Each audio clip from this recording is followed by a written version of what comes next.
daig na lamang ang hinihintay. Oh, ayan na pala siya. Kaninang umaga, nagpakita sa akin si Padre Irene at nabanggit niya rin sa akin yung tungkol sa Los Baños. Ngunit, ang iba daw ay tutol sa kataas-taasang lupon. Ngunit, hindi naman nakikitaan ng pagkilos ang mga Indo ko ngayon.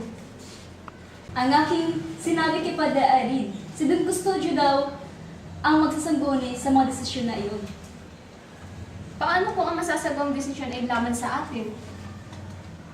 Sinasabi ni Padre Irene, ang ating kahilingan sa isang kapasyan kung tayo makikipag-ugnayan. Ngunit sa paano paraan naman tayo makikipagkilala sa kanya? Dalawang paraan lamang ang sinasabi sa akin, Padre Irene. Ang in-chief na si Quiroga? Ang mananayaw na si Pipay? Ang isa pang paraan ay lapitan natin si Ginong Pasta na kaibigan ni Padre Fernandez, ang tiyuhin ni Sagani. Wala namang ibang paraan bukod sa paghahandog ng kanilang mga kalaguyo. Huwag ka nang maarte pa. Isipin mo na lang, ginhawa madwat sa atin ito upang paboran na tayo. Kilala ko yung babae, si Madea. Hindi naman siguro masama kung ating susubukan ng mga paraan, hindi mahalay tignan. Kakausapin ko si Ginoong Pasta. Ngunit kung hindi ako palasing, magtagumpay, tsaka natin gawin ng ibang paraan. Marahil tama si Sagani. Hintayin na lang natin ang resulta ang pagkipag-usap niya kay Ginong Pasta.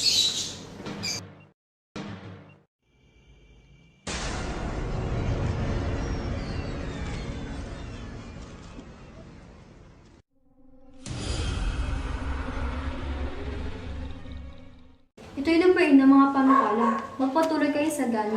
Kamusta ang iyong amahin? Maayos naman po, kung ganun. Mabuti naman kung gano'n. Kami po ay makikiusap sana sa inyo. Ano sadya mo?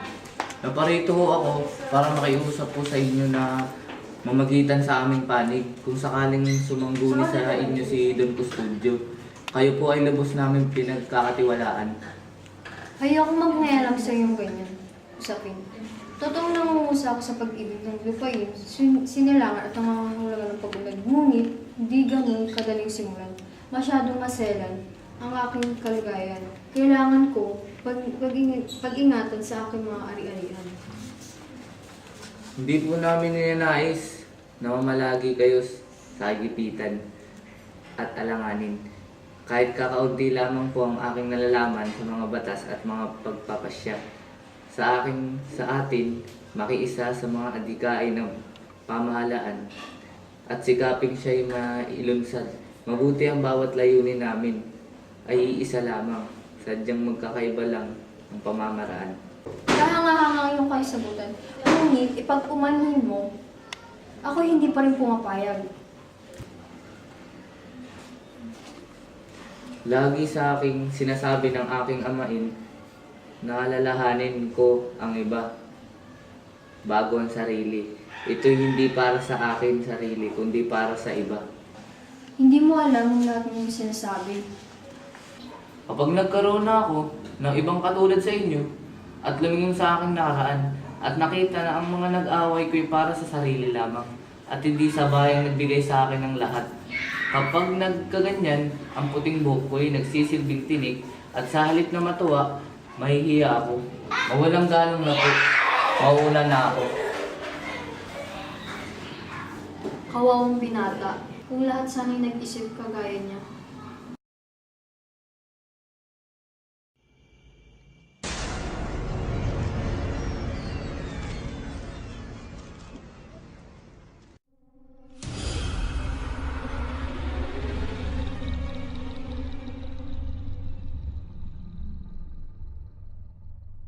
Kapag nagkaroon na ako ng ibang katulad, ngunit hindi naman nakikitaan na. Hindi naman siguro masama kung ating susubukan. Ang mga paraan, hindi kapag nagkaroon na ako ng ibang katulad sa inyo, at naging sa aking nakaraan, at nakita ng mga ano ba to? Hindi naman siguro masama kung ating susubukan. Ang mga paraan na hindi mahalay. Tingnan. Ang aking sinabi kay Padre, si Don Custodio daw ang sangguni. Hindi naman siguro masama kung ating susubukan. Ang mga paraan na hindi mahalay tignan. Kakausapin ko si Ginoong Pasta. Ngunit, kung hindi ako palasing, pagtagumpay okay, idodol ka bago mawa. Ang cute na Reggie. Pwede bago mawa. Ang cute na Reggie.